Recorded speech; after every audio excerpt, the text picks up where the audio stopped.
This video is meant to pick up right after the Market Gardener Basics video. If you're not sure where to begin with Trolldier, check out the link in the description to watch that one first. Cool? Cool. Also, it's sponsored by War Thunder, but we'll talk about that later. So we've covered the very basics, but you might be wondering, okay, what now? I mean, simple rocket jumps and basic gardens are one thing, but Trolldier videos on YouTube are often either that or...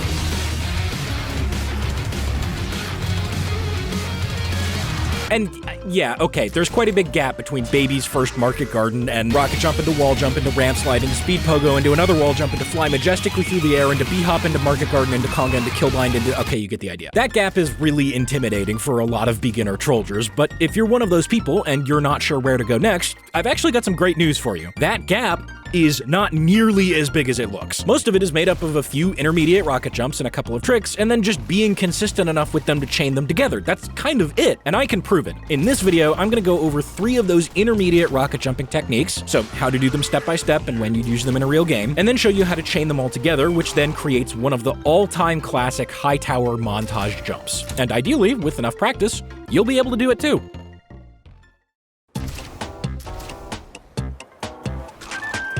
A wall jump is one of the best-known quintessential rocket jumping techniques. Aside from short hopping, it's probably one of the first things you should learn after getting a basic rocket jump down. This is because, unlike the ground, you can aim higher or lower on a wall to better control your vertical versus horizontal velocity. To put it simply, it lets you go really fast.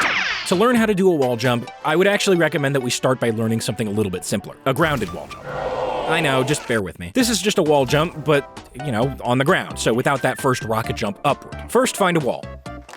So approach that wall with W, then look down and to the right, and then aim your rocket on that wall according to how high you want to go. The higher you aim, the lower and faster you'll fly. As you're doing that, swap from holding W to holding A to keep walking parallel to the wall, and then just do the inputs for a regular rocket jump. So crouch, jump, and shoot all at the same time.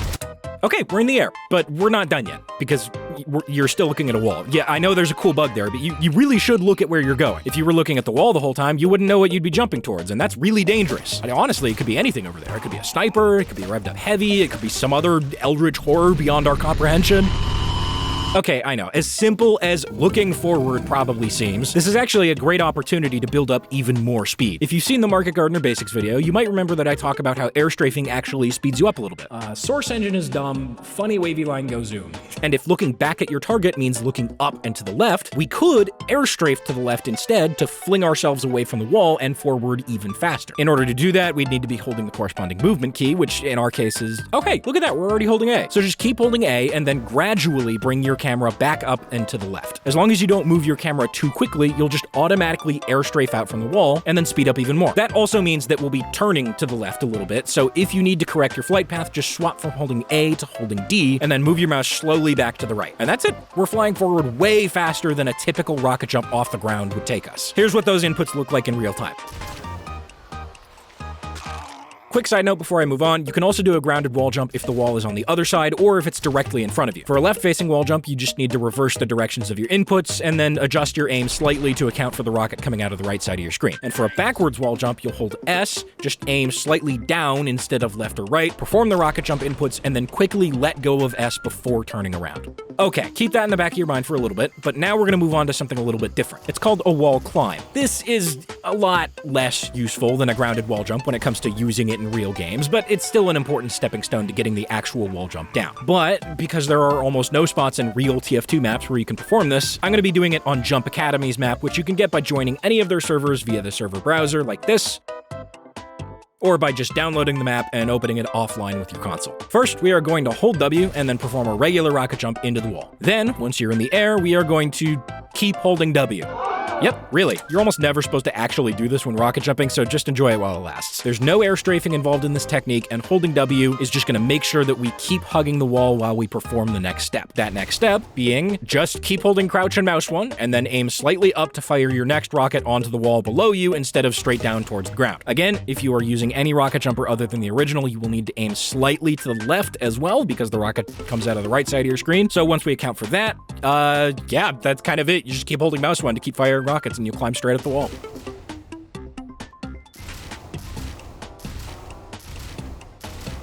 Okay, you had your fun. Now stop holding W. Next, it's finally time to do the real thing. A wall jump, in a nutshell, is just combining those two concepts that we just learned. Rocket jump towards the wall like you're about to do a wall climb, but instead of holding W and going straight up the wall, we're gonna perform a grounded wall jump, just not grounded this time. And there it is. That's it. You just did a basic wall jump.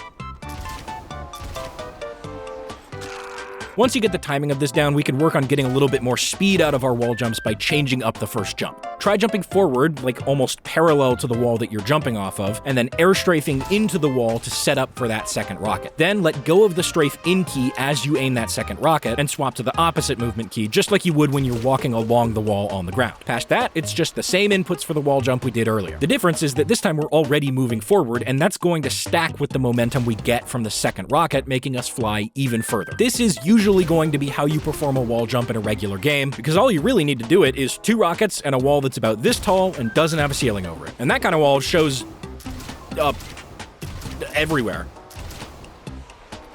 And in some specific places, well, okay, it's a little less common, but you can even chain a grounded wall jump into an aerial wall jump for an even bigger boost of speed. Just be careful you don't go too fast, because that can cause some issues.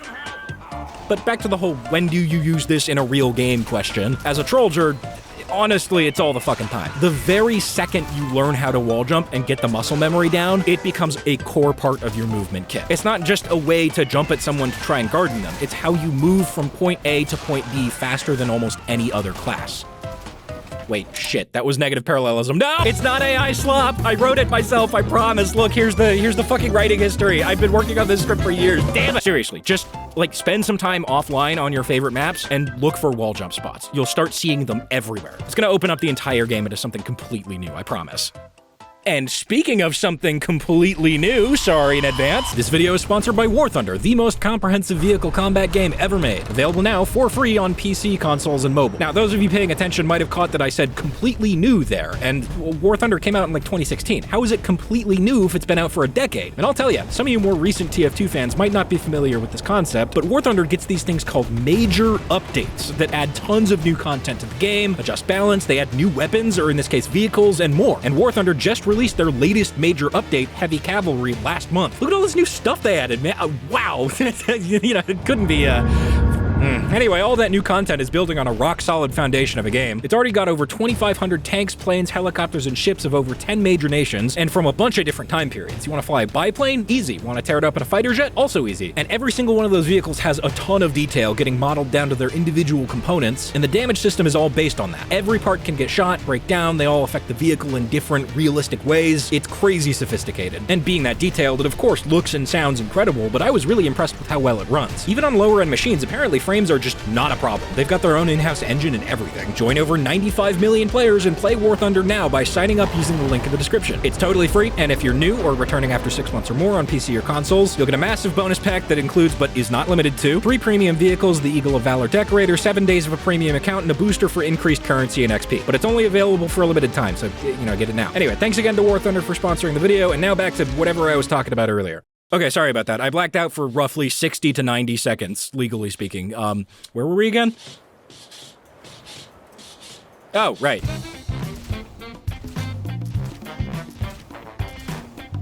So we've managed to build up some speed. That's great. But now the next challenge you'll run into is figuring out how to keep that speed. The second you touch the ground, you're gonna lose all of it, so naturally you'll want to rocket jump again before that happens. Enter the pogo. Pogoing is actually an entire subgenre of rocket jumping with some entire jump maps and courses completely dedicated to it. There's a ton of weird stuff you can do with it, but for our purposes as Trolldier, all we really need to cover is how to speed pogo. But in order to learn that, we will still need to talk about how to do the regular old basic pogo jump. The easiest way to learn pogo is, once again, Jump Academy. So let's load up the map and then head over to this door.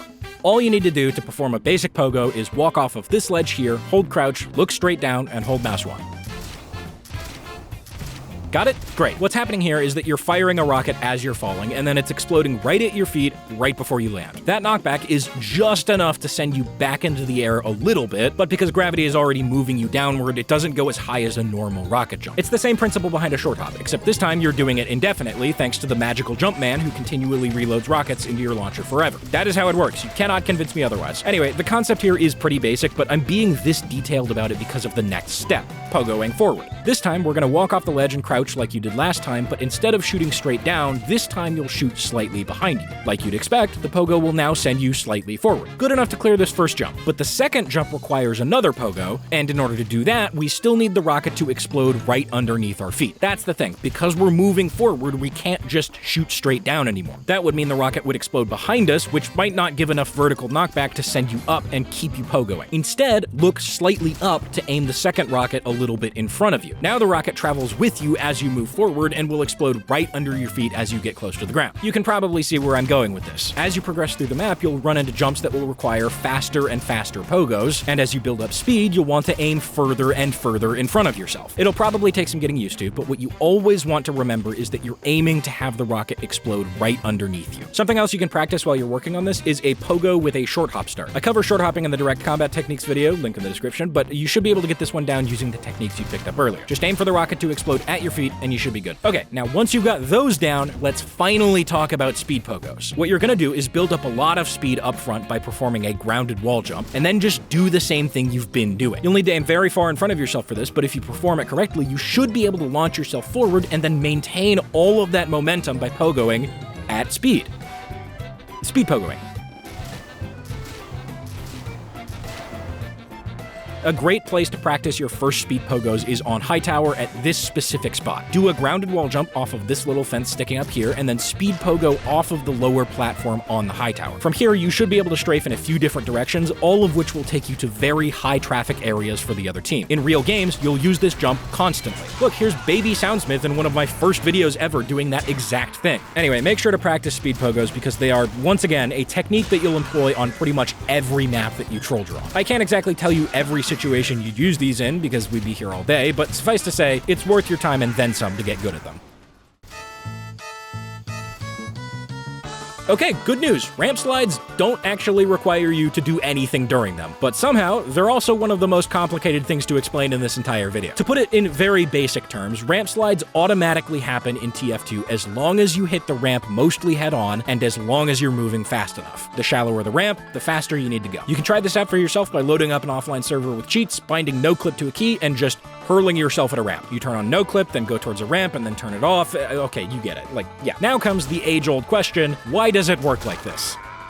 And here's the age-old answer. Source engine. Specifically, this time it's old spaghetti code from Quake. I am about to go down a giant rabbit hole, by the way, so if you don't really care about the nuts and bolts of how a ramp slide happens, just skip to this timestamp. Okay, if you're still here, I'm gonna assume you are either insane enough to stick around, or you just have this open in the background. In which case... Hey, it's me. I'm in the background. Hello, hi, can you bring me forward a little bit? Thanks, how's it going? I'm just checking in. Everything going okay? Okay, cool. Yeah, you can put me back on the second monitor now. Just stop sitting like a shrimp and make sure to send that email you forgot about before the end of the day. Okay, ramp slides. Right, so when you move at any angle, there's always different components to the velocity. So let's say we're in 2D land and you move with a speed of 500 at a 25-degree angle. In this case, your horizontal velocity would be 453 and your vertical velocity would be 211. That vertical velocity, the 211, that's what we care about here. In Team Fortress 2, if that number is above 250 hammer units per second at any given time, then the game will always consider you to be in the air, even if it detects that you're on the ground. Why? Well, I'm pretty sure I've heard that it was to make sliding off of steep surfaces feel better, but I actually was not able to find a specific source for that, and I don't remember who told me, so, officially... My source is that I made it the fuck up. Anyway, keep that idea in the back of your mind. If you hit a sloped surface going really fast, the game has to change the direction you're going. Otherwise, you would just clip it to the floor and then probably fall out of the map. And that's, you know, that's bad. To avoid this, the game applies something to you called clipped velocity. Think of it like the equal and opposite force that a wall would apply to your head when you slam into it. In that particular case, the result is a funny ragdoll, but the force that's applied to you is always going to be perpendicular to the surface that you hit, right? So when you hit a completely vertical wall, that's just horizontal force. But when you run into a sloped surface, that perpendicular force is now at an angle. And like we talked about earlier, that means there's also added vertical velocity. In other words, the game's gotta keep you above the the ground, and in order to do that, it needs to move you up. So because of this clip velocity the game adds in that instant, you're now moving up. And if you're moving up fast enough that you clear the threshold where the game always considers you to be in the air, then that's it. It doesn't matter that there's stairs or a ramp beneath your feet right now. The game thinks you're in the air. And that means there's no friction, which means you can slide up the ramp. There is still gravity though, so you can't slide forever. Now, that clip velocity also slows you down a bit when you first start the ramp slide, mostly because of the horizontal part of the force. And that means that generally speaking, we want to be hitting the slope with a good amount of speed and at a pretty shallow angle. For example, if you fly into this set of stairs on Hightower, they're pretty steep, and the angle you'd hit them at after a normal horizontal-ish rocket jump would slow you down too much to keep yourself above that 250 hammer units per second threshold. Because of that, you'll kind of just hit the stairs and then stop. Now, if there were some way that we could change our speed and angle of approach right as we got to the staircase, then we'd be in business. I wonder if there's anything like that in the... Okay, you see where I'm going with this, right? Speed Pogos! There are a few ramp slides that I know of where you can just run straight into it and have it work fine, especially on jump maps. But most of the ones you'll see in real games work way better if you speed pogo right as you get to the base of it. That speed pogo will launch you up and forward, which does two things. It causes you to go faster, duh, but it also changes the angle that you hit the ramp at. It's now way shallower, so you keep more of your speed when starting the ramp slide, and that lets you chain it into other jumps far easier. Okay, I know that was a whole lot of words for something that can basically be summed up with you can slide up ramps if you go fast and hit it head on because source spaghetti, but this was a really fun rabbit hole for me to go down, so I appreciate you bearing with me. Or if you just skip to this timestamp after I put the graphic on the screen, then welcome back. You didn't miss much. Oh, right, and one more thing. Because the game still thinks you're in the air while ramp sliding, your Market Gardener will still have its crit buff. And that means you can do this. I feel like that was the more relevant thing to mention for a Trolldier video, but it's fine. Here's the part where I prove my claim that I made at the beginning of the video. The gap between a complete beginner and a solid Trolldier who can land montage jumps is just made up of 3 intermediate rocket jumping techniques and the muscle memory to perform them consistently. Because by chaining these 3 things together, we can now perform this.